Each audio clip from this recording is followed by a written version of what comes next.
Welcome to the Pitt Community Engaged Scholarship Forum on Criminal Justice Reform Ecosystems. My name is Dr. Douglas Wood, Director of the Aspen Criminal Justice Reform Initiative, and I will be a presenter tonight, along with being a part of the panel discussion with panelists Mark A. Norenberg, Chair, University of Pittsburgh Institute of Politics, and Shalini Puri, co-founder, Pitt Prison Education Project. Where true justice is realized, both safety and opportunity are defined and created by communities themselves, becoming free of the heavy weight of the criminal legal system. The Aspen Criminal Justice Reform Initiative's mission is to amplify and promote policies and practices to transform the justice ecosystem and reduce mass incarceration and its harms to individuals and society. We do this at local and national levels through convening stakeholders and supporting collaborations, strengthening leadership, promoting use of data, increasing public awareness, and changing the narrative around justice in the United States. This session will highlight the national perspectives on transformational opportunities for the justice ecosystem, as well as spotlight programmatic and policy shifting work advanced through local partnerships that the University of Pittsburgh has cultivated across faculty, students, elected officials, and system leadership. Before the panel discussion, I would like to talk to you a little bit about the national landscape of criminal justice transformation in the United States, and then talk a little bit about what we're doing at the Aspen Criminal Justice Reform Initiative. So I'm going to start with a few slides, and if you would bear with me.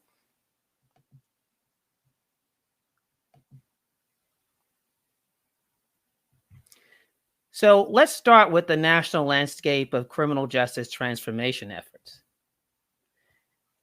A lot of the programmatic work that's going on around the country is really around strengthening local capacities to address contemporary challenges.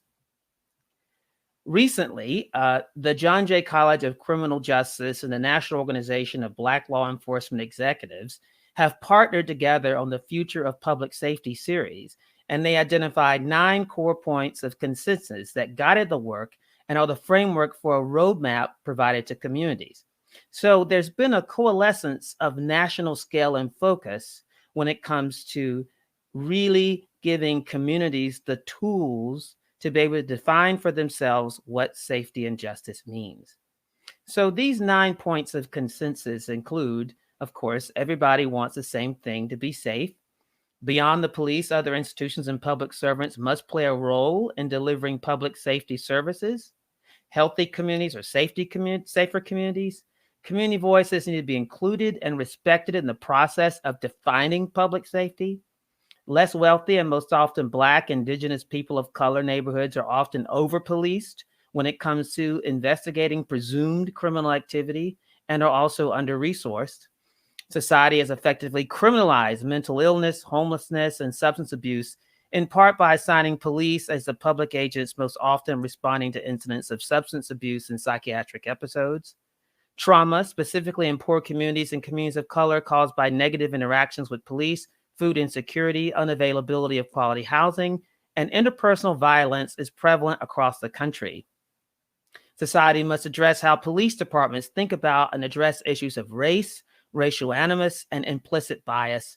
And police departments and officers must view themselves as and act as guardians of the community, not warriors against crime. And if we want to go in the direction that we really want to go, then all sectors of the community, including the public, private, and nonprofit sectors and members of the general public, must conceive of a multidisciplinary approach to public safety. And this approach will not just reduce crime, but prevent it. And so the report goes on to say that governments at the federal, state, and local level should gather, track, and publish in accessible format budget data concerning community investments that fall outside traditional policing or public safety budgets, and break down and make public information related to police department funding. They go on to say that data should be collected, analyzed, and interpreted frequently enough that they can shed light on areas that require course correction or can be adjusted if necessary. Then they go on to say that there are particular actions that local government, police, communities, activists, the public health community, businesses, and philanthropic partners should come together to discuss goals and agree on actions that will make communities safer.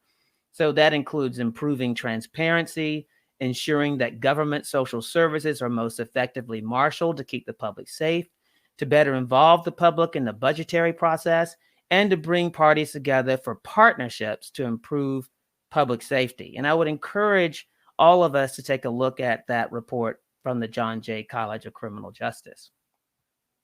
In essence, experience has taught us that most jurisdictions who have lowered their use of jail and prison have done so through data management of local discretionary policy. And today, most places lack the analytical capability to systematically conduct, implement, and evaluate data-driven justice policy reform on their own. And where analytical capacity does exist, it is often unevenly resident in some criminal justice agencies, but not others. So even where data are broadly available across multiple agencies, it's rarely brought together to depict the entire criminal justice continuum, particularly in the context of the wider justice ecosystem of overlapping community-specific social, economic, education, health, and equities. Oftentimes, we don't look at the criminal justice system as a continuum. The reality is that in the lived experiences of people and families that are justice involved, they go through the entire system in and out. And in fact, we must capture not just the full continuum, but also those overlapping, specific, and interstitial and related issues that make up the wider justice ecosystem. So when we think about the continuum, we have to also think about what are the other issues that are relevant, particularly when it comes to places where there are spatial concentrations of high rates of incarceration and overlapping poverty of social, economic, health, and education. And where those disparities exist are in these neighborhoods and communities where we know where they are across the country. So we must be able to give communities the tools so that community-informed justice is really the anchor to which people are able to change what's happening in their communities when it comes to the wider justice ecosystem. Even the best data-driven criminal justice efforts often fail to incorporate empirical accounts of community experiences, interests, and priorities regarding safety and justice, nor the perspectives of justice system practitioners, nor those who have been justice involved. So in communities across the country, we must be able to, from an empirical standpoint, capture community experiences, social interests, safety and justice priorities, practitioner perspectives, and justice-involved perspectives as well. There's been wide agreement across the country about law enforcement overreach and financial cost of over-incarceration, and that has actually skyrocketed public support for multi-sector and community-based solutions to safety and justice. And oftentimes when we look at data, we look at it in the aggregate. We either look at it from statewide data, or we look at it from countywide data, or we look at it from zip code data. What we should be doing is really paying close attention to what happens in communities and neighborhoods. So for example, take a look at the state of Oklahoma. You can see this is the statewide data on prison admissions per 1,000 adults. But that doesn't really tell the full story. If you look at Tulsa County, the share of Oklahoma's total in terms of adult population in Tulsa County is 17%, but they contribute 22% of prison admissions. But if we go even further than that, using census tract data down to the neighborhood level, particularly in the neighborhood in Northwest Tulsa, you'll see that these disparities become even more prevalent. That the share of Tulsa County's total population is 10%, yet 45% of prison admissions. And then you begin to also see what are the overlapping inequities that exist in that particular neighborhood. So when we think about justice transformation, we've got to think about it very, very thoughtfully at the community and neighborhood level. We have overlapping inequities. And then this is also true of the fact that COVID lies just almost exactly in these same places and neighborhoods where there's an over concentration of poverty. The challenge in terms of governance in the country and in these neighborhoods is that taken together, these emergent perspectives paint a picture of the over-governance of certain neighborhoods in every local jurisdiction through last resort emergency management government systems, of which criminal justice is the most critical, but not the only emergency management footprint. They are, in fact, overlapping critical response systems that involve criminal justice, critical healthcare, school discipline, residential and family crises, and subsistence dependency. So the Aspen Criminal Justice Reform Initiative has started to work with communities across the country, especially mid-sized jurisdictions and rural jurisdictions, where in fact we're introducing what we're calling the Aspen Justice and Governance Partnership. And we have actually 3 big goals that we expect from these justice and governance partnerships working in communities. One is to reduce emergency management government footprint, increase community-driven solutions, and to get to a place of justice system legitimacy. So what do I mean by reduced emergency management government footprint? As I said before, the overarching outcome goal envisioned by the Aspen Institute's Justice and Governance Partnership is a transformation in the local justice ecosystem in 5 to 10 city-county jurisdictions across the country, hopefully up to 10 and ultimately up to 20.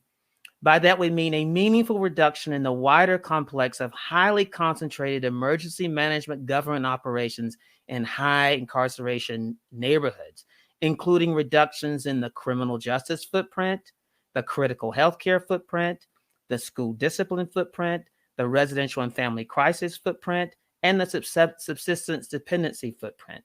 So it's not just the criminal justice, quote unquote, system. It's all of these interstitial related systems that contribute to mass incarceration. But as we look to reduce the emergency management government footprint in these neighborhoods and communities, we also want to be able to think about how are we able to use transformational processes and using the data that we collect that ultimately increase these various types of networks and alternative government services in these communities. So an increase in community safety and violence prevention networks, cross-sector human services networks, and community-based resident mobility networks. And ultimately getting to justice system legitimacy as measured by neighborhood sentiment regarding policing, safety, and access to and satisfaction with justice, as well as extant government oversight mechanisms such as police complaint panels, judicial review boards, jail inspection visits, etc. So how do we go about doing this? We go about doing this by co-developing with communities what's called an annual justice audit, which is developed by the Justice Mapping Center, headed up by Eric Godora, who developed the $1 Million Blocks theory and the justice reinvestment work that ultimately became a national program at the federal level. But we seek to co-develop an annual justice audit and foster a sustainable local justice intermediary in communities to oversee it. So the JGP has 3 components. There are 3 but distinct but related components, including a provision of national technical assistance, identification of a local justice intermediary in each site, and activation of what we call the Aspen Justice Network. So let's talk about the national technical assistance. As I said before, we'll be working with the Justice Mapping Center, which will work with local stakeholders to develop and launch a justice audit. We are hopeful to be able to work with the Crime and Justice Institute to work with local stakeholders to then translate the audit findings and support implementation of policy priorities using local discretionary policy.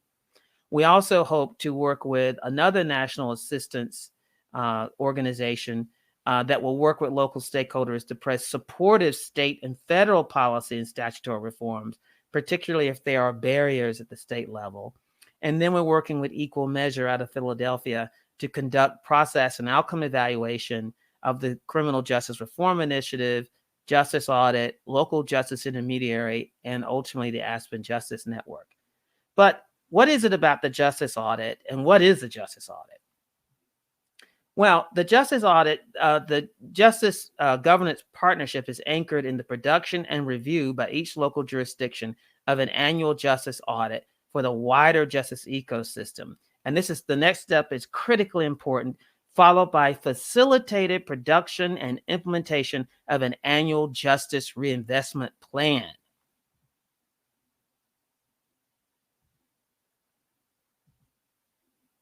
So the justice audit components, these are the big three pieces of it. It's designed to be systematically repeated each year. So it's not one of those things where we fly in and fly out, do a report, fly out. It's nothing like that. We're building upon the data that is currently available, but also doing it from a standpoint of cross-sector data. It's designed to be systematically repeated each year, and therefore serves as an automatically updating assessment of past performance and a planning tool for forthcoming adjustments and a new reinvestment plan every year. The second thing, it brings together and mobilizes data from a diverse set of sources and stakeholders.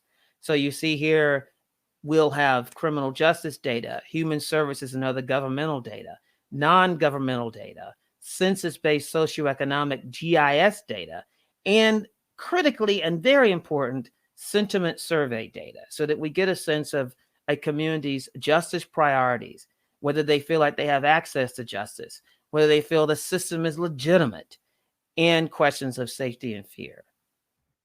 In addition to that, we'll also have justice audit data parameters, which will take into consideration the full continuum of the formal criminal justice system, try to figure out this notion of emergency management governance indices and trying to reduce those, as I mentioned earlier, informal community safety and violence mitigation factors to capture that, to get to justice system legitimacy, and again, community justice priorities through neighborhood sentiments regarding the most important elements of justice, regarding attitudes toward disorder, regarding most urgent issues of injustice, which is critically important.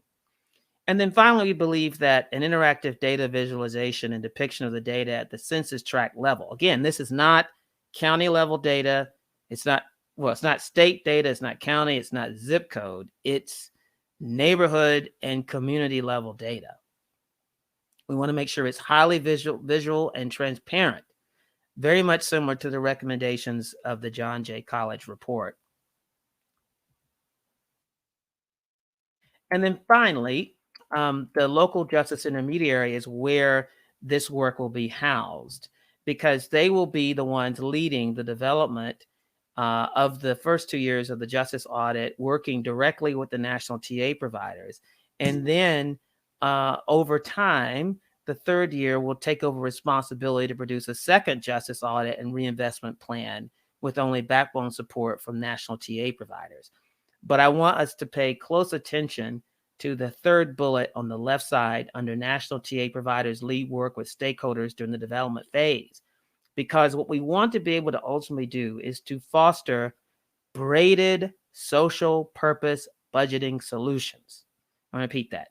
Braided social purpose budgeting solutions. We feel this is critically important for agencies to sort of come together, as opposed to having their budgets in these separate buckets, but to think about how they braid their budgeting so that it's really focused on the social purpose that really comes from the data that comes from the justice audit, that also includes empirical perspectives of people who are justice involved, as well as the perspectives of those in the criminal justice system.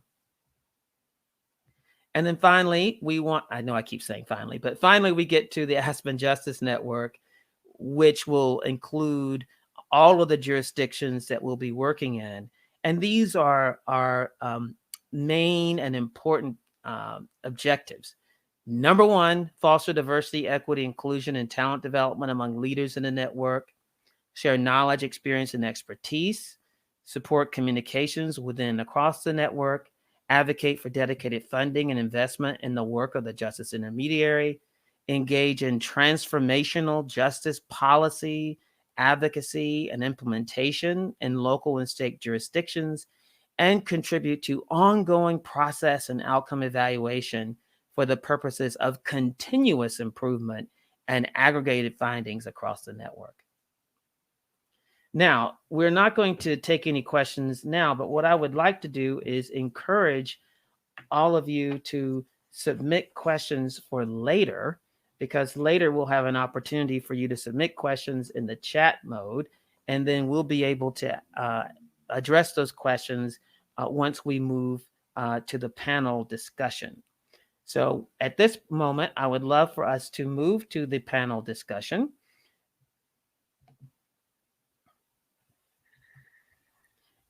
And where we'll have, I'm going to ask each panelist to introduce themselves and to also tell us about their work.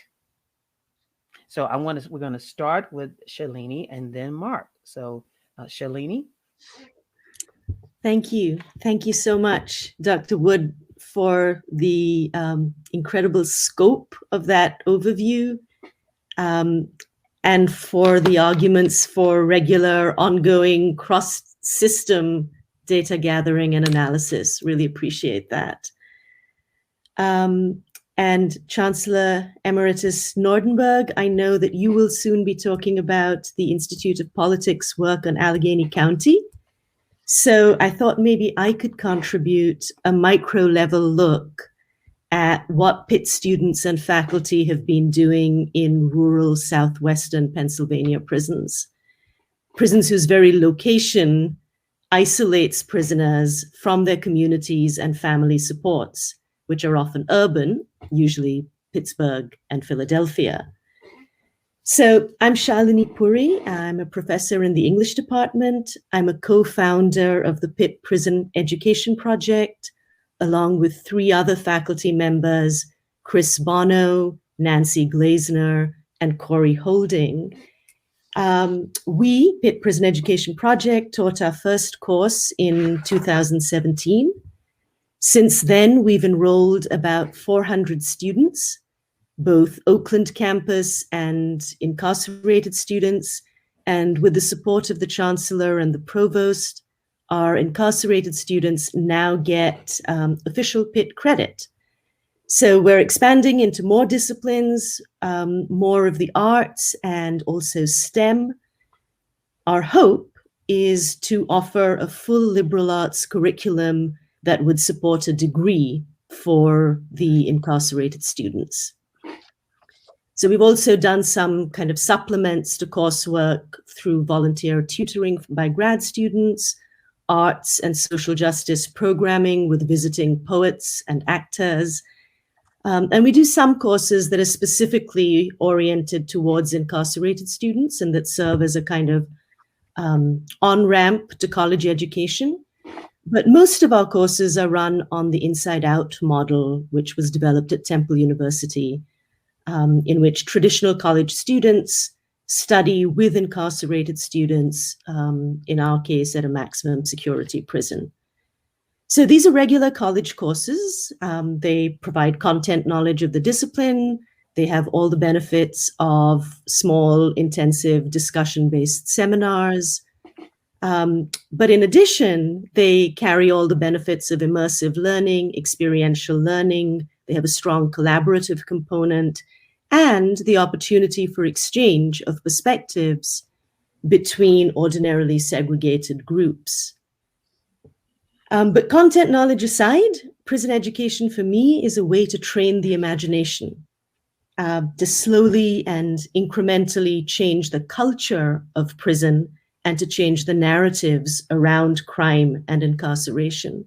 And when I say training the imagination, I don't just mean the COs, the correctional officers. I mean everyone, including myself. So we know that race and economic inequality are core causes of mass incarceration, but the system also rests on representational inequality. Mass incarceration enforces invisibility.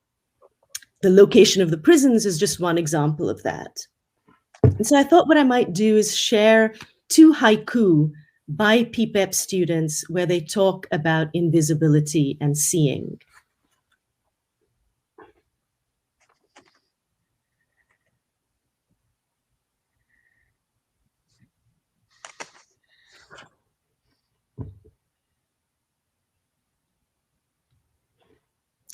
So what insight do prison classes enable? The prison classes, for me, are exercises in imagining and rehearsing what is possible. And that's why, despite the cold heaviness of the prison location, despite the weight of the topic of mass incarceration, the prison classroom has some of the most joyous learning I've ever seen. So I'll stop there. If time permits in discussion, I'd be glad to talk a little bit about how we've responded to the COVID crisis, or to kind of just share thoughts with one another about what one can do in the COVID situation. But thank you. Thank you, Shalini. Mark? Yeah, thank you. Hi, I'm Mark Nordenberg. In earlier years of my Pitt career, I was a law professor, law school dean, and chancellor.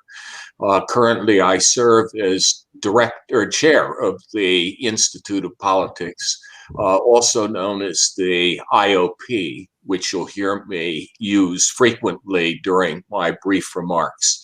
I do want to thank the forum's organizers, particularly Jamie Dukar, for inviting us to participate. And also want to say what a privilege it is to be teamed up with Professor Puri and Dr. Wood this evening.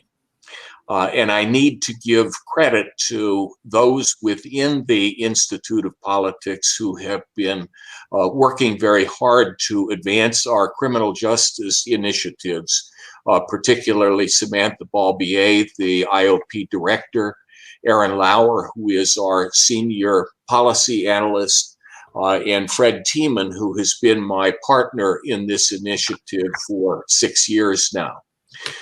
In fact, the IOP first became interested in criminal justice reform when Fred arrived on our doorstep about 6 years ago with data, which he used to present a compelling case that the Allegheny County Jail was generally overpopulated, and that Blacks were being jailed at strikingly disproportionate rates. We devoted the next IOP elected officials retreat to issues of over-incarceration. That in turn prompted County Executive Rich Fitzgerald to ask Fred and me if we would co-chair an initiative designed to make the criminal justice system in Allegheny County fairer and more cost-effective without compromising public safety. To employ Dr. Wood's framework, ours is mainly a front-end initiative, unlike Professor Puri's. That is, we're focused on preventing and decreasing involvement with the system. We also are, again, using Dr. Wood's terminology, a micro initiative, because we are focused on things that can be changed right here in Allegheny County, rather than on state or federal reform. In fact, one of our basic operating principles was that we did not want to have to go to Harrisburg or Washington for approval or help on anything that we were doing. However, the micro label in this sitting is not a synonym for small. The problems are large, the work is time-consuming, and success depends upon mobilizing talent, building partnerships, and coordinating efforts. Given our setting, I should say specifically that we have very deliberately tried to deploy faculty expertise across multiple disciplines and from multiple institutions within Allegheny County, and that we also have tried to engage students. The IOP Allegheny County partnership has been a source of significant dividends in funding and in other ways. Beyond that, the impactful diversionary work that is being done by Connect, and that was featured in one of the earlier programs, complements our efforts, as does the One North Side initiative, which is really being driven and funded by the Buell Foundation. In terms of progress, the two primary goals shared by the county and the IOP have been to reduce both the population of the county jail and racial disparities throughout the system. More specifically, the county committed in its first MacArthur Safety and Justice Challenge grant to reduce the jail's population by 20% in the 2 years of that grant. By the end of the period, the reduction was actually 36%, although that was also influenced by the pandemic, something we could discuss later if there is time. Second, the implementation of the IOP recommendation that the public defender provide legal representation at arraignments has already produced promising results. Individuals represented by the public defender have been less likely to receive cash bail or to be booked in the county jail. Further, the disparity between Black and white defendants, though it has not been eliminated, was significantly cut, both with respect to, cash bail and bookings. In terms of ongoing work, we recently launched what we think is a distinctive mixed methods project, including not only quantitative but also qualitative assessments of the type that Dr. Wood was describing, where there would be empirical interactions with those who have been affected by the system, those who have been actually in the jail, family members of those who have been in the jail, as well as victims and professionals within the system. And that work, which we thought needed to be done by an independent organization to have maximum credibility, actually now is going to be done in a collaborative fashion by two of the country's most respected research organizations. When we began our work, Fred Tiemann and I told the county executive that we would commit 2 years. We're already several times beyond that number, and there is no end in sight, but we both are really inspired by the possibilities.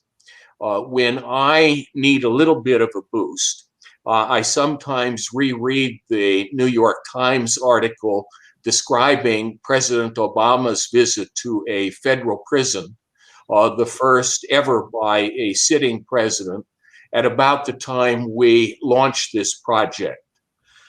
They opened the door to cell 123, and President Obama stared inside. In a space of 9 feet by 10 feet, he saw 3 bunks, a toilet without a seat, a night table with books, a small sink, prison clothes on a hook, some metal cabinets, and the life he might have had. What a tragedy it would have been for all of us if that had emerged as President Obama's life. But thinking about it more broadly, it is a tragedy when what the president saw in that cell becomes anyone's life. And so it is great that all of you who are attending tonight are interested in this topic and hopefully committed to the issue. I thank you all for being here, and I do thank you for giving me the chance to speak. Thank you, Mark. I just want to reiterate to everyone who's on the session that you can enter questions for all of us in the chat section, and then we'll try to answer as many as we can when we get to the Q&A session. But right now, just want to have an open-ended conversation among the three of us. And I just wanted to start off a question to you, Mark, and then Shalini, I have another one for you. What I'm so impressed with the University of Pittsburgh is how you're able to get this cross-disciplinary approach to the work, and that it's involved very much in the community. It's almost like what we would call a utilitarian ethic of the university. How did you guys manage to do that? Well, first, I would say we're lucky to be situated where we are. And you described your focus on mid-sized and smaller cities. Pittsburgh and Allegheny County are big enough to be interesting, big enough, unfortunately, to have most problems that plague society these days, but small enough to be manageable. And so we tend to know each other. We know each other within a large university like Pitt. We know each other across universities, and we know the elected officials too. And so the opportunities to reach out and to raise possibilities and then pursue them exists here in ways that I think is uncommon. It is one of the real advantages of being in Pittsburgh. And what advice would you give other universities or others who might want to see something similar to what you guys have done here in Allegheny County? Well, a key for us has been the buy-in of elected officials too. Now, I can't say that Fred and I weren't encouraging the county executive to move in a particular direction, but his own values were lined up with what we were describing to him. And he has for 6 years been an unfailing champion of what we have done. Our president judge is someone who had been a reformer when she was in charge of the juvenile division. And we're really working with her to do things that she had done with juveniles and now apply it to adults. I really do think that building relationships is a key, but as your presentation made clear, there is such a compelling case. What we're doing is not working anywhere. And I also thought it was interesting when you talked about budgets, because, you know, the law enforcement budget has been like the Defense Department budget, kind of sacred. Well, when people realize that those investments aren't producing what they had hoped for, all of a sudden there is an ability to take a look at some of those things too. So the timing in that sense is an important factor as well. Shalini, I wanted to ask you a question. For those of you who don't know some of my background, you know, we invested when I was at the Ford Foundation quite a lot in college and prison programming. Starting programs in Michigan, North Carolina, and New Jersey, and then launching the Renewing Communities work in California, and then supporting our grantees around advocacy with respect to lifting the ban on Pell Grants, which happened this past December. So what are your thoughts about the potential impact of that? And what would you recommend for colleges and universities who want to launch college and prison programming? Well, I can't comment on the on the Pell Grant part of it. I mean, I hope it will happen. I'm not positioned. I think it's a relatively small kind of experiment at reintroducing it. So, I sincerely hope that happens. And I certainly feel that PPEP is a kind of fledgling organization. We've been around for 3 or 4 years and have a lot to learn. But what I would say is that it's really important. Like, I think if we can get people behind an actual degree program, that's a really important thing to work for. I think, sort of related to the point that you were making earlier, that interdisciplinarity of approach is really important.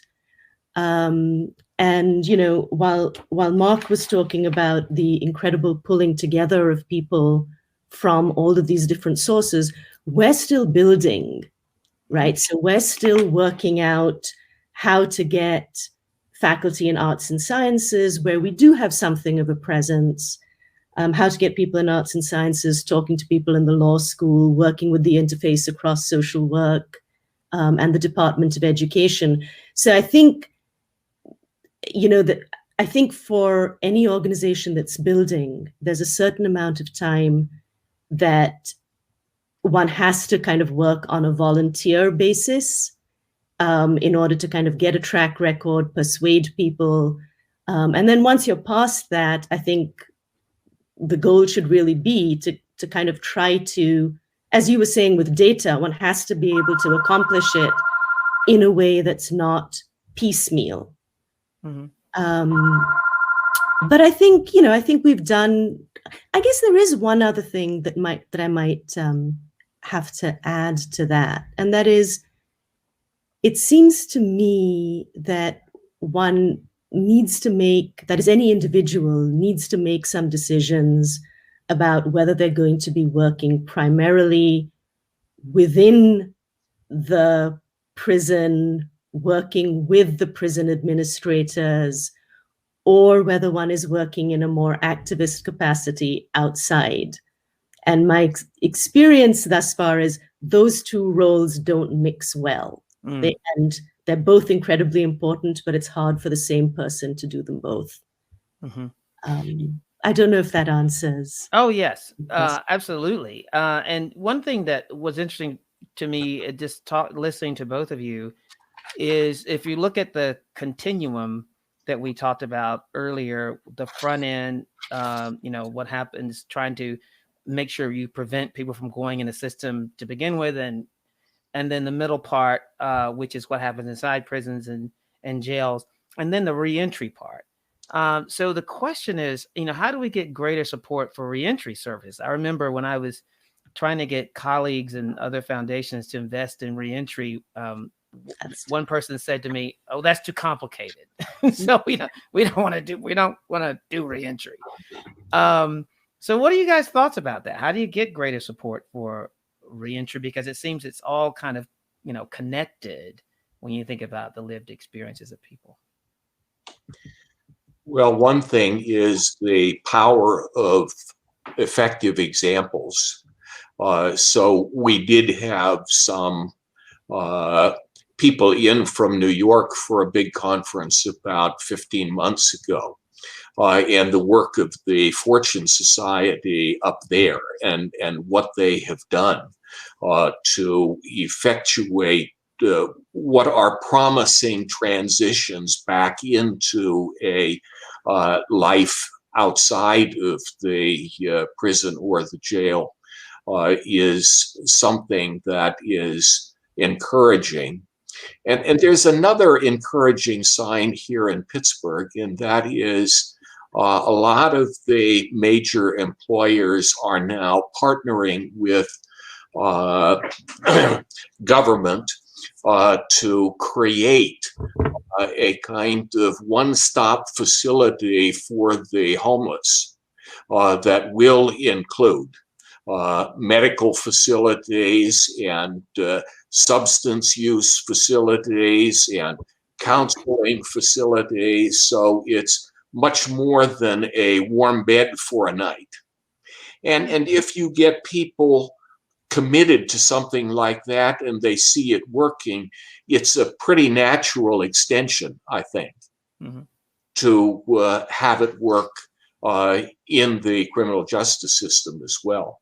I mean, I would just add to that any institution that has a prison education project would presumably also be working, or should presumably also be working, as Pitt has, to kind of ban the box in terms of their own employment practices.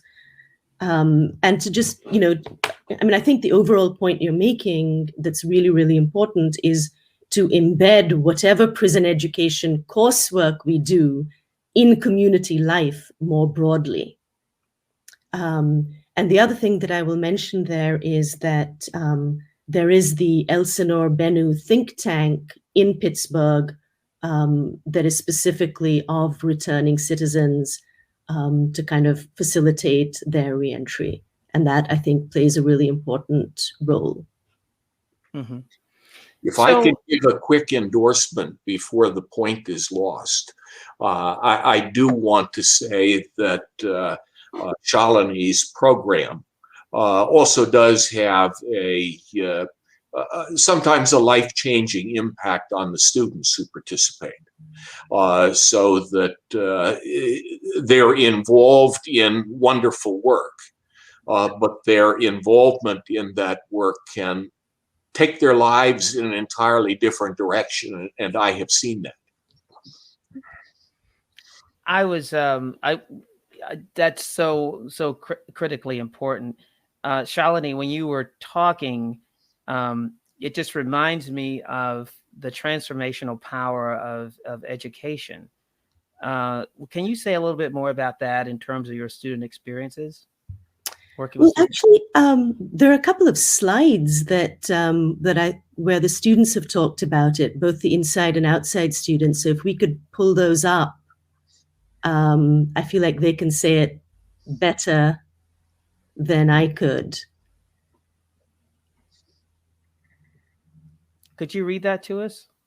Sure. I'll start with the Fayette student, the incarcerated student, who said, "Those 30 hours that I shared with the other 36 people in the classroom have done more for me personally in self-growth, in reconnecting and relating to others, and preparing me to rejoin society one day than anything provided by the state in the other 203,592 hours I have been in prison so far. Your choices have meaning wherever your choices may take you. May they be blessed."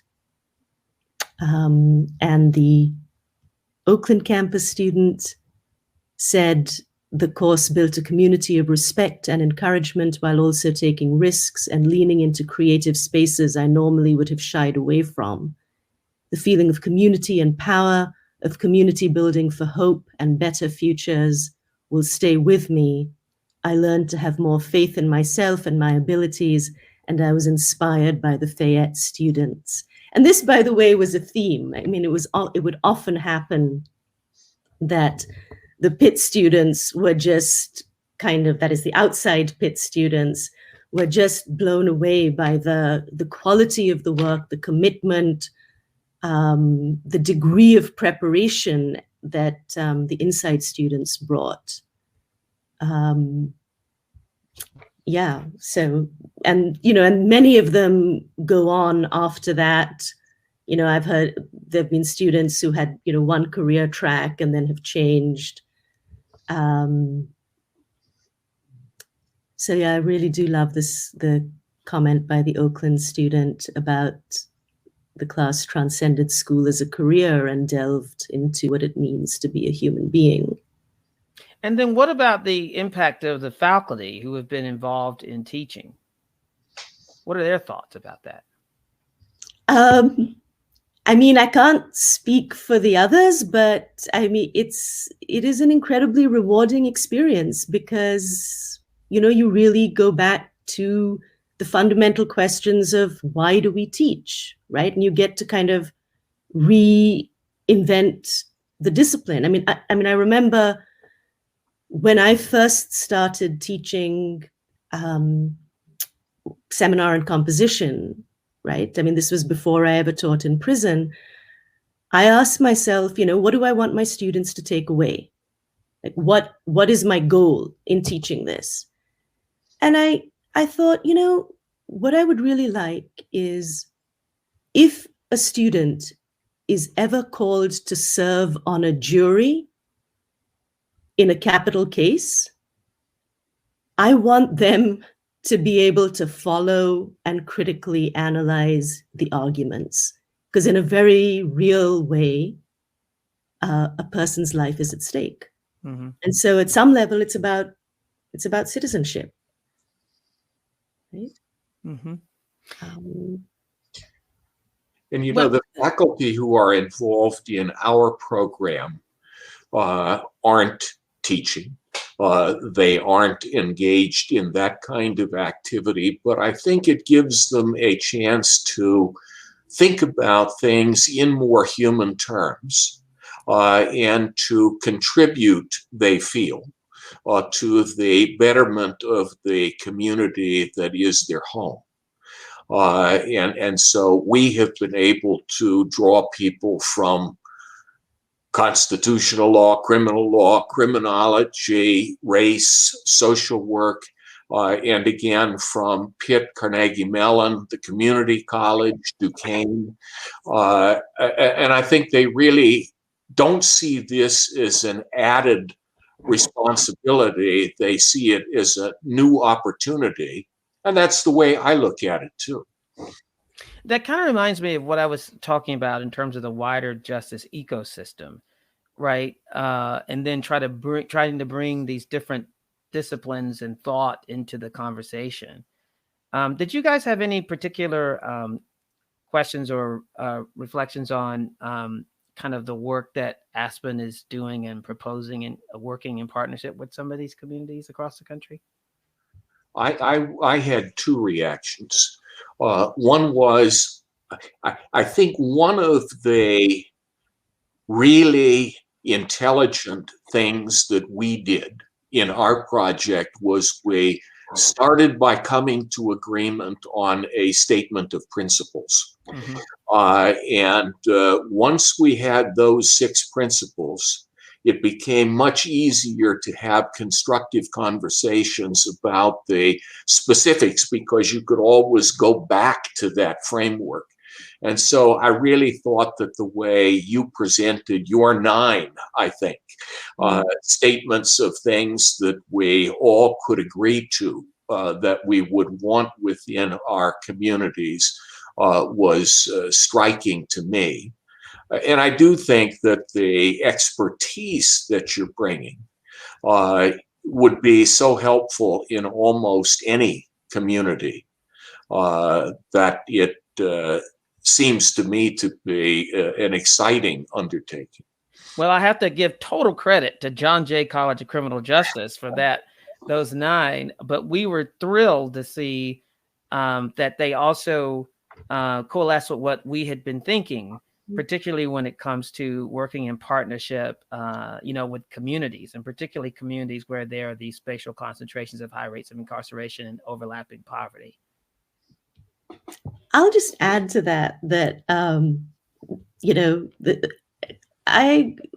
there's some admiration and awe from my side towards the work that you do, and I really appreciate the kind of thoroughness with which you sketch the magnitude of the problem, but also the way you talk about the creativity of some of the solutions and efforts that are underway. And so that's really important. I mean, and so I just feel like it's an ideal balance of data and dreaming.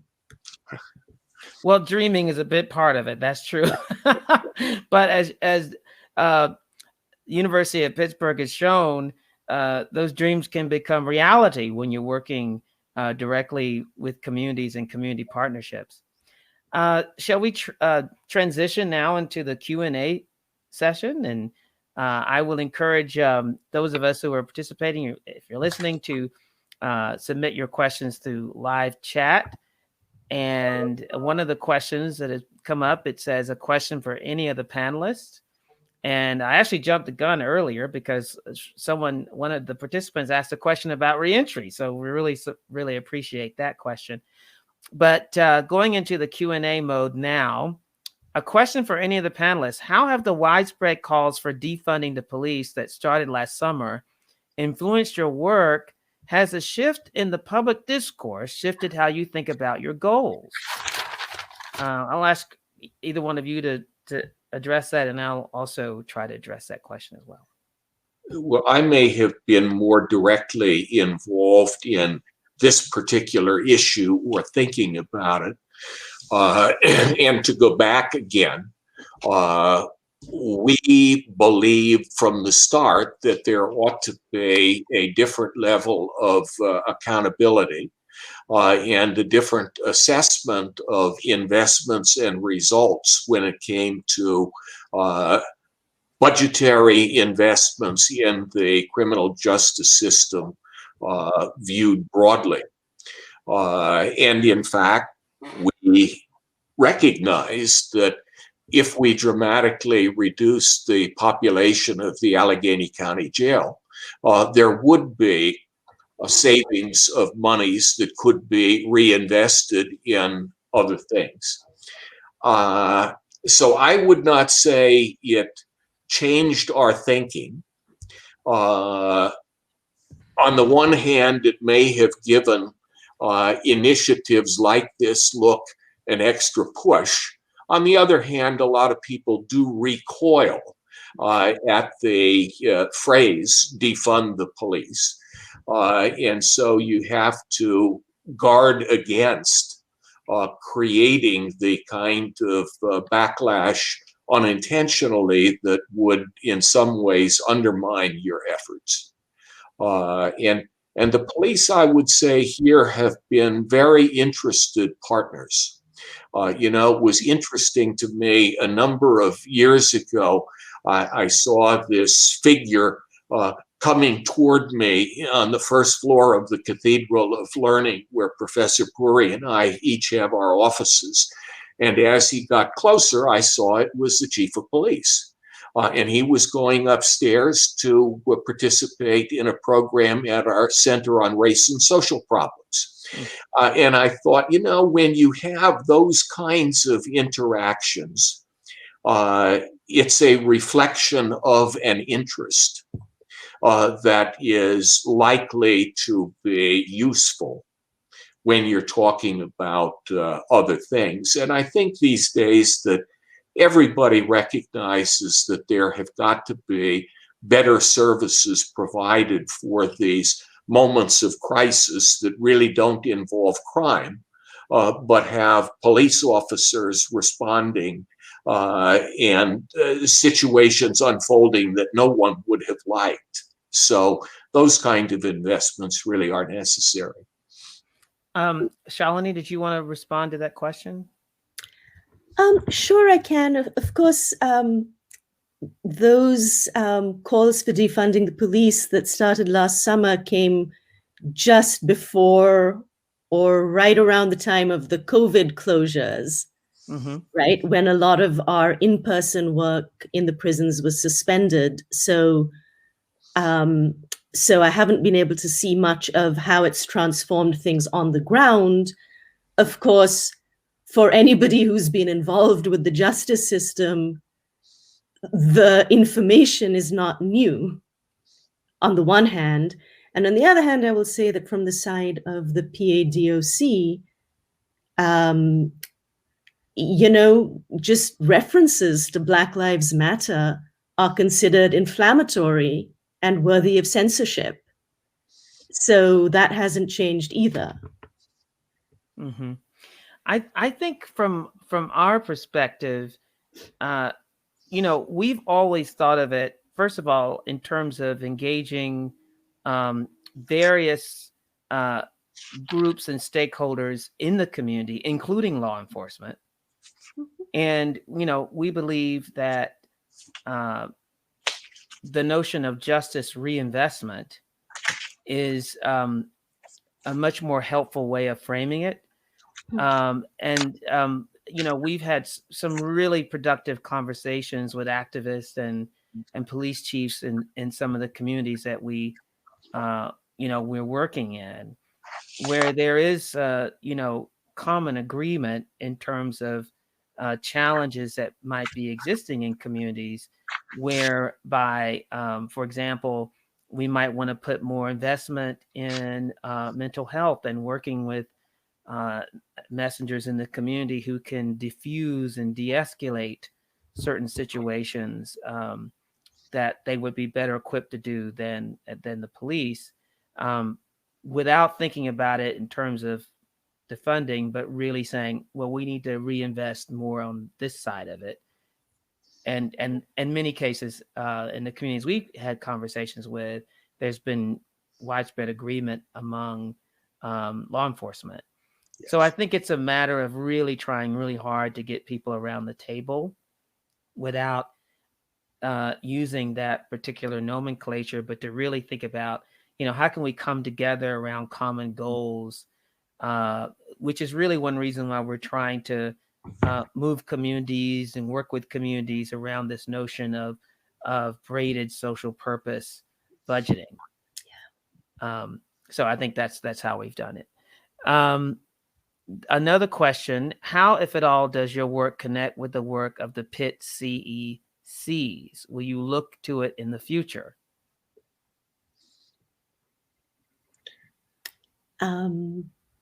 Is that the question for? I guess for all of us. Yeah. Well, I would say that it probably has its most direct impact again on the work in which I'm involved. Mm-hmm. And I would say to this point, there really hasn't been much of an opportunity for interaction. However, as we move into the next stages of work, and particularly the qualitative work that we intend to do in communities, there would be opportunities for mutually beneficial partnerships. And that is something we will help our researchers look into, though again, we're letting them be relatively independent as they decide how to approach this work. Mm-hmm. And the CEC is Community Engagement Centers in the Hill and Homewood. So, yeah. Mm-hmm. So I'm sorry, go ahead. Yeah, I was just going to say under-resourced communities. And so if we were thinking about it in terms of, the sort of prevention or before, during, and after, they're working in the before segment, and Pitt Prison Education Project is working in the during incarceration moment. But, and we very much share an ethos in terms of a kind of collaborative relationship with the communities that we're working with. I think that's critically important. And as you saw in our presentation, as we continue to partner in communities, we're looking for those particular places where that would act as an intermediary. And it could be a community-based organization, a university, it could be a hybrid institution of quasi-government. So I think it's wonderfully important for us to consider those particular places, which is almost like a neutral convener where we can work in partnership in communities. And I think community engagement centers certainly provide the potential of doing that. There's a question: how do we link system savings from one pot with expenditures from another pot? For instance, Allegheny County Jail is paid for by the county. Police are paid by the city. So savings in incarceration doesn't directly affect policing costs. Yeah, this really more broadly takes us into a problem of the disadvantages of being in Allegheny County, since I talked about the advantages earlier. That is, it isn't just one police department. We've got 130 different municipalities within the boundaries of the county and more than 100 municipal police departments. Plus, Pitt's got a police department, the Port Authority's got a police department, so it all really does add up. I would say in response to this question that first, it is a challenge. But second, particularly in this age of hyperpolarization, we're lucky that we have two executives, the mayor of the largest city and the executive of the county, who are pretty experienced at working together to work some things out. So I do think that's a complication, but I think it is workable. The other thing, though, is you have smaller municipalities that, for reasons we don't yet understand, are over-consumers of the criminal justice system.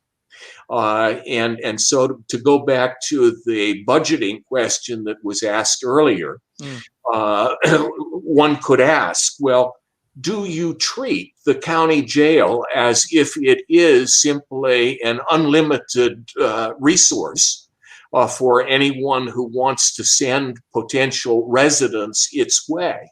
And I think those things really have got to be thought through in a new way in this new time.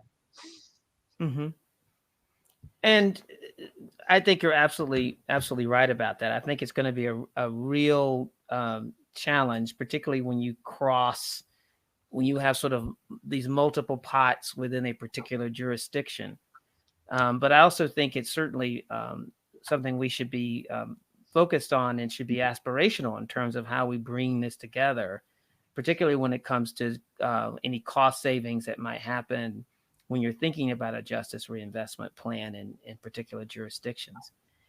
Just to want to ask all of you your thoughts about this sort of direction that the country seems to be going, particularly when it comes to these community-focused initiatives around criminal justice transformation.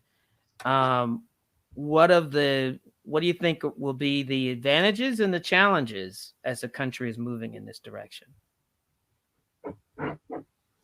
Well, I think that as you have presented it, it really provides very positive aspects of both types. That is, you can't really be effective in pushing change in this area unless you know and involve the communities.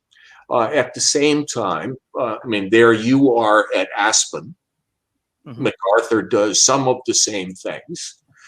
You're bringing in the wealth of knowledge and possibilities that might not be generated within a community. So I think that there is a very promising path that we're moving down, and it's got to get better.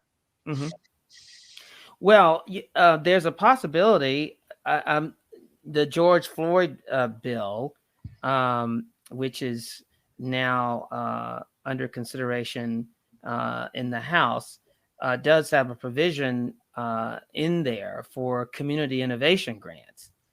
And, if we think about when Justice Reinvestment, that program started, the initial idea that Susan and my colleague Eric Cadora had was that communities would in fact have as much flexibility to come up with supporting justice reinvestment in their communities. And what ended up happening was the federal government put those decisions more so in the hands of states rather than communities. So I guess the question is, as they are considering, this potential inclusion in terms of community innovation, I guess what would we say to lawmakers in terms of making sure that those grants certainly stay at the community level where there's true innovation going on in the country around criminal justice transformation. Any thoughts about that? Well, I expressed a perspective early when I said we wanted to move forward with an effort that did not require us to go to Harrisburg or to Washington. Right. And I said that as somebody who actually is a friend of state government. But I do think that the better opportunities will come if they let plans be developed on a more local level. And I guess we'll just have to persuade them that that is the case. But I don't think our state wants to get too involved in the kinds of things we're doing anyway. Yeah, I think you're absolutely right about that. Any other closing thoughts that any of us want to leave with the participants so far in the forum? I would just like to congratulate whoever invited you and decided that Professor Puri should be a part of the program. I've learned an awful lot from the two of you tonight, so thank you. Thank you so much. Professor Puri? No, thank you so much. I'm just grateful to the organizers. If time permits, I'd love to hear if either people who are attending or either of you have thoughts about what one can do to respond to the specific difficulties of COVID and continuing this kind of work in prisons during COVID, if time permits, and if not, there's always more to think about than there's time to discuss. So true. Well, thank you so much. It's been such a pleasure to be on a panel with both of you. I want to thank all the attendees for joining. If you want to know more information about our work, any among the three of us, then I will invite you to go to the forum website at cesf.pitt.edu, which will be updated throughout the week. I also want to thank everyone at the University of Pittsburgh for giving me the honor to participate this evening. So thank you all so much. And if you get a chance, I think we have to consistently think about the fact that we should support as much as possible making justice local and really in the hands of communities. So thank you and have a wonderful evening. Hear, hear. Thank you. Thank you.